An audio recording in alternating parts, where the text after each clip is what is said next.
Prenez garde à l'invocation de celui qui subit une injustice.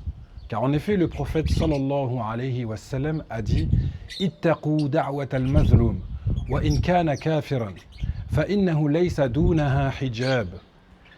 Prenez garde, craignez l'invocation de celui qui subit une injustice.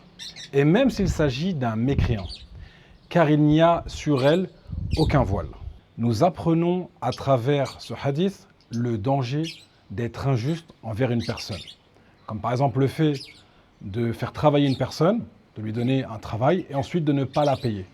Ou alors comme le fait par exemple d'emprunter quelque chose à quelqu'un, de prendre quelque chose à quelqu'un qui ne nous appartient pas et de ne pas le rendre. Ou alors carrément de lui voler. Mais également le fait de ne pas donner le droit à une personne, comme le mari qui ne donnerait pas le droit à son épouse, qui ne dépenserait pas sur elle, ou encore l'épouse qui ne donnerait pas le droit à son mari. Mais aussi le fait de parler sur une personne, sur son honneur, de faire de la médisance ou de la calomnie, ou tout autre type d'injustice. Nous voyons donc le danger de commettre une injustice sur une personne, car en effet, le prophète alayhi salatu wassalam nous informe que celui qui subit une injustice et qui va invoquer son Seigneur pour réclamer son droit, pour invoquer contre la personne qui a été injuste envers elle, alors Allah Azza wa Jal va accepter son invocation. Lorsqu'il est dit, il n'y a sur elle aucun voile, c'est-à-dire qu'Allah Ta'ala va accepter son invocation.